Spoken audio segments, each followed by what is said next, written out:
welcome back to the Guy Dawson Show. We are here again with Jim Egan, and he represents, what is the name of your company? Well, the name of the company is Limestone Investments.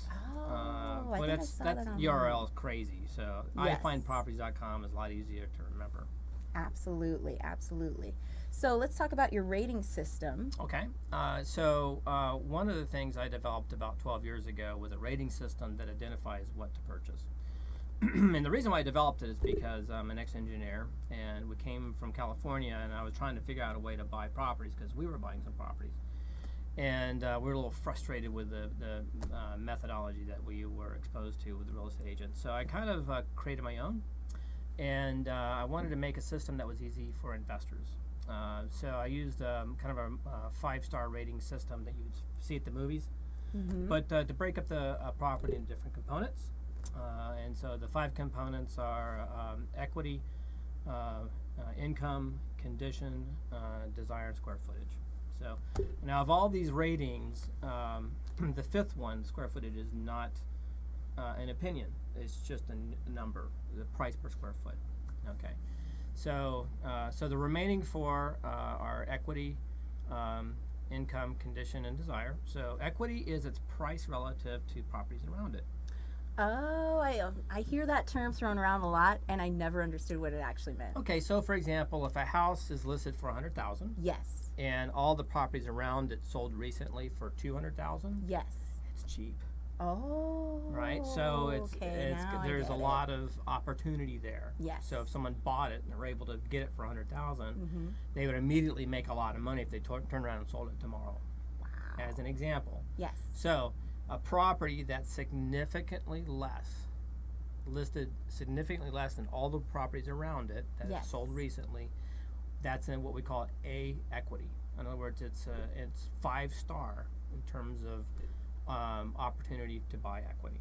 Definitely. Okay. That makes a lot of All sense. right. The second number is income. Yes. So it's often referred to as return on investment. Yes. Okay, so for example, if you went to the bank right now and bought a CD, it'd probably be at 1% or 2% return. Well, and in real estate, what we're looking at is the investment and how it correlates to the rental income.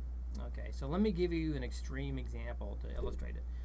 If a property makes, rents for $5,000 a month, and is only for sale for $10,000, well, you'd make your money in 2 months. You'd make a huge amount of money. Yes.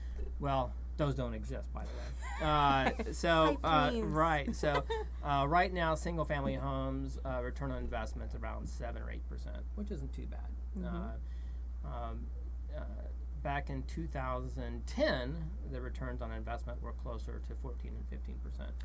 Wow. Because they were cheap. Yes. There were a lot of houses you could buy here in Las Vegas between $50,000 and $100,000. Right. And a lot of my investors did very well. Yes. And so, but as the price of homes have come up, Yes. rents have remained relatively constant.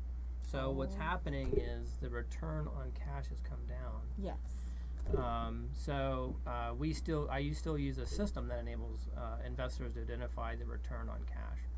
So a property has a 5-star income, Yes. typically does better than 10% return on cash. Wow. So there are very, very few these days. Yes. Okay, so there's equity, income. The next is condition. Yes. Okay, so condition is just, the shape that it's in. Okay, A condition means you just change the locks. You're ready to go. C condition means you got to come in with a bit of carpet and paint. Nothing, no big deal. 1 rating or 0 stars, F condition, you need to bulldoze it. Wow. So they exist. Those are. Do they? Oh, absolutely. Oh, wow. That's so surprising to Well, me. they're burnouts. Oh, yes. Tweakers got a hold of them, and there's nothing there. Oh, yes, yes, So there's a few of those, and they're Yes. cheap, by the way. Yes. So there's usually a correlation between its condition and its equity, True. generally. Yes. And then the next rating is probably the most controversial, and that is the neighborhood rating. Oh, Okay, yes. so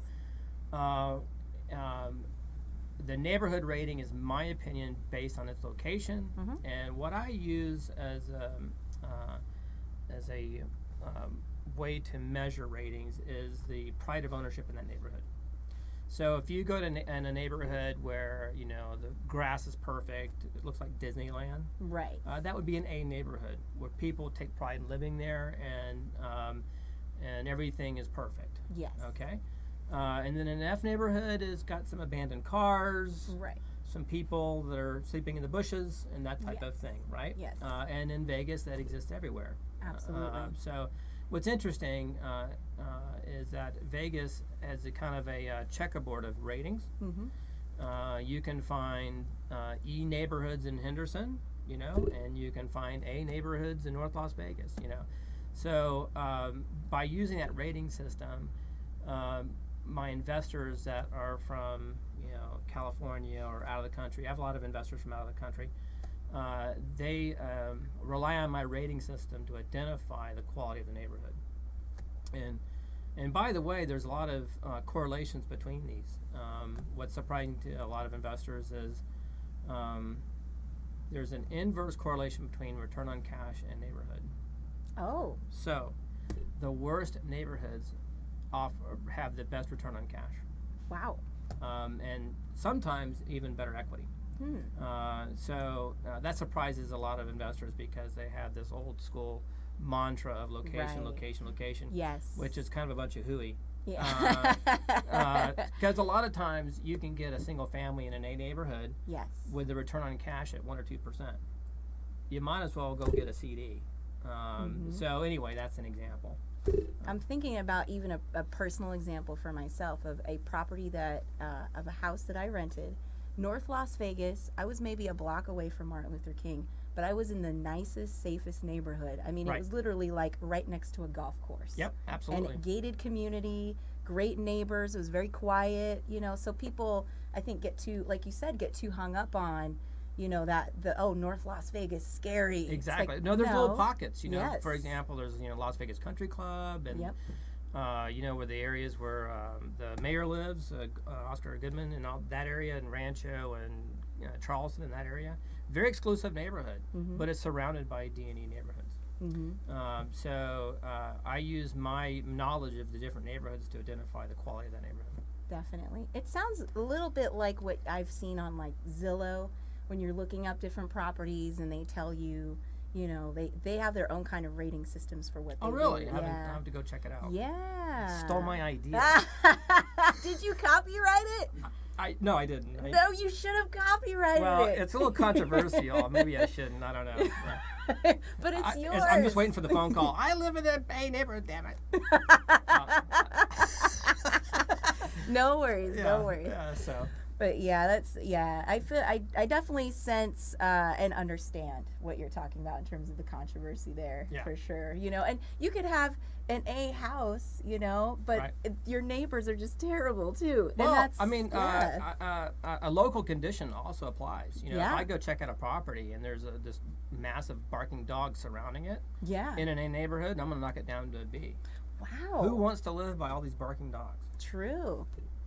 Really Anyway, good to that's know. an example. Yes. I know yes. Zillow doesn't do that. No, they don't. Too funny. So let's see here. So we talked about the website. Yep. So let's have you just one more time tell our viewers out there, how can they get in touch with you? Okay, our website is ifineproperties.com. Yes. And we have sections there for investors, owners, and tenants. Oh, tenants too? Well, we're looking for those people too. Nice. Yep, absolutely. And so our website has all that information on there, easy to navigate, and it's got our phone number on there as well. I wish I would have known that when I was going to rent a house recently. That would have came in really handy, Jim. Well, I'll help you out. When it expires, you let me know. Okay, absolutely. Thank you so much, Jim, for coming on the show today. We hope that our viewers have lots of great information out there regarding real estate development. And if you want to get in touch with Jim, please visit his website at ifineproperties.com. And thank you very much for being here. Very welcome. Thank you. Absolutely. When we come back from the commercial break, we will have Vanessa W. Chan, and she will be talking to us about her Force Trajectory project. Thank you.